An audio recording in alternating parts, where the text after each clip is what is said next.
Hey, welcome back to the Board Game Closet. My name's Jimmy. I'm Tim. And today we're going to take a look at Meteor. This is a game that was published, ran through Kickstarter, and now they're getting it out to their backers now. It's put out by Mayday Games. This plays 1 to 5 players in 5 minutes, believe it or not. So let's take a look and see what you get in the box.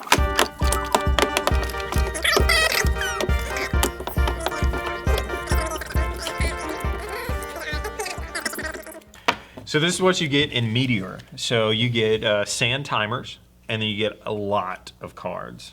And then you get some rule references, a card glossary, and that's it, player aids. So the component-wise, the cards are good quality. They've got a nice linen finish on them. I think that they're gonna hold up pretty well. The sand timers that come in the game are really important, and they're gonna work out pretty good. And quality components, I guess. There's nothing I could say bad about what you get. I like the fun, playful artwork. It works for what it is. The cards, the iconography on the cards might be the hardest part, but has nothing to do with components as much as it has to do with playing it. But I think overall, what you get in the game, you're gonna be pleased with. So Tim, you want to tell us about the instructions to Meteor and how hard or easy it is to get into this game? All right. It's actually a pretty simple game here. It's got a really short rule book. It was actually difficult to learn. Such an easy game. Easy game, yeah. Once you played it, you're like, oh, it starts clicking. But at first, the instructions, I guess they didn't really do a good job of laying it out for you. Because they give you, it's like, hey, just put all these cards out, and you're like, okay, now I gotta go look at here, and then pull it over here, and read here, and find out here. And they should have just done it in order on the setup. They should have done step 1, this is everything for step 1, and then step 2, this is everything for step 2. Instead, they give you a reference here, and then they reference stuff over here, and then the setup is just step 1, do this, and then step 2, all that stuff. So I don't know. The instructions could have been put together a little bit better. They're still very usable, and as soon as you play one game, you will get it and you will understand it. Yeah. Completely. Yeah, it was a little intimidating, I guess, especially when you got all these cards in the game and you're trying to look through it and figure out what they mean. But I guess the more in-depth the more you play it, the more in-depth the game gets, and then you can figure out some of that stuff. I mean, it's only a 5-minute game. 5 minutes? So it's not going to take it that long to... Let's hope not. It took us an hour. Anyway. Okay, so let's talk about how you play Meteor. So the basic premise behind the game is that meteors are crashing into the Earth, and you're working with scientists, I guess, around the world. You're at different launch sites, and you're trying to work together to send rockets up into the air and explode these meteors as they're coming down. The only problem is you don't know exactly how big the meteors are, and so you're kind of taking a guess on what you need to send up in the air to explode them. And so the basic rules behind the game are everybody gets a certain number of cards based off of the numbers of players. So if it's just you, then you get 10 cards, but if say there's 4 or 5 people, then the number of cards per person goes down, and so that forces you to work together even more. When they tell you to first start the game, you're allowed to talk to just get the idea, but the actual rules state that you're not even allowed to talk until you find a card in the deck and build the communication card. But they do say that you can make nonverbal communication or something like that. Nonverbal communication. You can point, right? And grunt, I think. It's grunt. You can make noises, which we have a funny story about that we'll get to. But so anyway, so you get the number of cards in your hand. And so cards range in types of energy that you could use or rocket sizes. And so what you're going to be doing is each person has a launch site in front of them. And I don't remember where that is, or you just put it in front of you? Yeah, just you. So you have one launch site. And with this many people, there's actually an extra one. Yeah, and so an extra launch site, it'll tell you that, how many launch sites that you have. And so you're going to place a rocket in front of you, and then it's going to tell you which type of resource this rocket requires to launch it. Mm-hmm. So this one will destroy a meteor the size of 2, and it requires 2 of these flasks, I guess. Mm-hmm. And so you place it in front of you, and this rocket will not launch until you have 2. I just happen to have that. That's great. So I have a 2, and then I've got 2 of these, and so I say, okay, launch. And so then I'm going to point at a card that I want to try to launch. When you originally try to hit this one, it says that this meteor is between a 1 and a 3, but you don't know what it is. So you say, I'm going to launch it, it's going to go after that one. You flip over the card, what do you know? It's a 2. So I happen to match it. If you match it exactly, then this meteor goes away. Congratulations, it's gone. If you didn't match it, like let's flip over another one. This was a 1, so I overpowered, right? And so I can't even remember what that's an overkill. It's an overkill, and that it speeds up the thing, right? Because you overkill. It makes you go down to the next level, so you drop one of your timers. Oh no!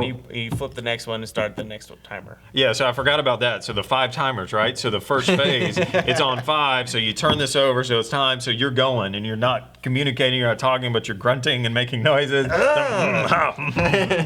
That's, you're an idiot. And then so let's say that we did that one, it was a 2, it was too much, so I lose that timer, we drop a level, now we're to 4, okay? But now I've still got to get rid of all these other ones. But if it was under, so let's say here's a 3, so it was under, that's not enough. So then all that it does is just reveal that I needed a 3. And so this rocket is done for, or that one is done for, and now we're gonna have to keep going and trying to get a 3 to make that one go. When the timer runs out at the end of the minute, you're gonna be able to draw new cards. And so based off of the number of players, it tells you how many cards you can get per round. So you could actually use up all of your resources for that round, and then you're just waiting.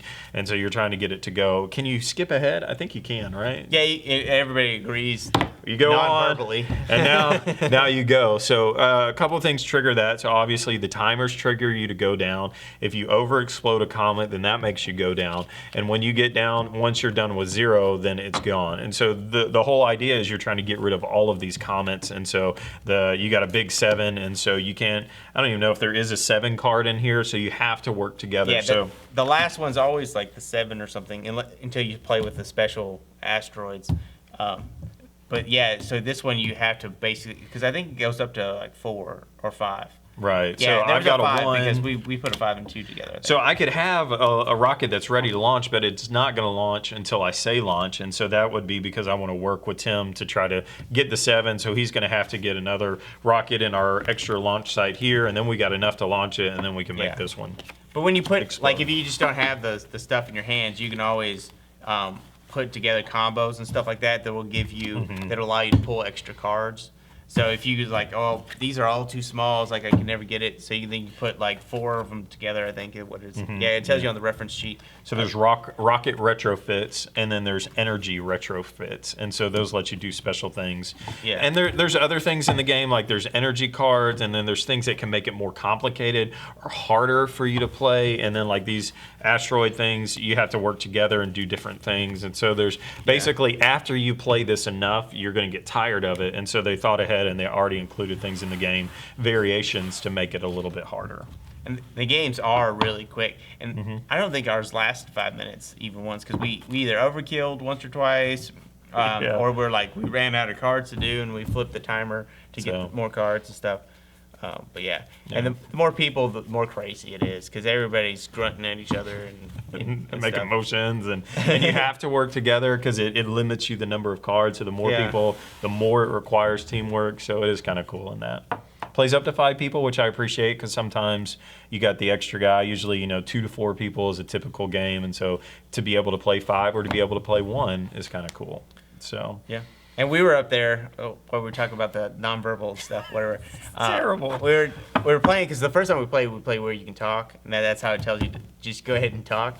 But this time we played the right way, or the grunting. We were just grunting, and we're like, and we were just kind of screaming at each other. Well, and the best part of this story is, like, after Tim left, I went downstairs, and my wife, who was downstairs at the time, said, "What were you guys doing upstairs?" Because all she heard was a couple guys grunting and screaming, So it was totally hysterical moments. So, yeah, definitely. So. I don't know. So, okay. So, do we want to talk about give our rating of the game? Yeah, let's go ahead and rate it. Okay. So, at the end of our reviews, we like to give a 1-die rating. Do we think you should buy it, play it, or hate it? So, green means go buy this game and add it to your collection. White means I don't want to buy this game, but if you offered me to play it, I would definitely play it with you. And then red means I'm not going to buy this game. I'm not going to play this game because I hate it. So we're going to give our 1-die review of the game and reveal a green and a white. So tell us why you gave it a white. Okay, it is a great party game, I think. Yeah, totally. for everybody to just get into and throw down some cards and everything. It is a little overcomplicated just for learning it the first time, but Yeah, because it's so fast, right? then it's easy. It's just not my style of party game with the everybody yelling and screaming and pointing and throwing cards at each other. Getting mad, you know. But I mean, for a lot of people, this would be right down their alley. I can see it. There's no actual issues with the actual game. Just not a fit for you. Yeah, it's not fit for. I gave it a green because Mayday is really good at this style game, right? They've got a number of games like Walk the Plank and Coconuts, and they're just in this realm of this fun, fast-paced party game that's just fun. The only negative, like we said, is it's a little complicated to learn at first, but once you get it, I can actually see some depth in this game because it would be fun to work together with people to try to figure out the puzzle and make everything happen. And then when you're over killing these meteors and stuff like that, the frustration, and then the time aspect. You know, if you can sit down and learn a game and play it in 5 minutes and then play it multiple times, there's a certain niche there that this definitely fits because, like maybe Escape, where it plays in 10 minutes, this plays in 5 minutes, and it gives you that same feel of the chaos and the crazy. It's definitely a payoff for that. So there you go. All right, so that's our review of Mayday's game, Meteor. We do appreciate it. They sent us this game. We always appreciate when that happens, so thank you. We've got a lot more reviews on our website, boardgamecloset.com. We're on Facebook, Twitter, and Instagram.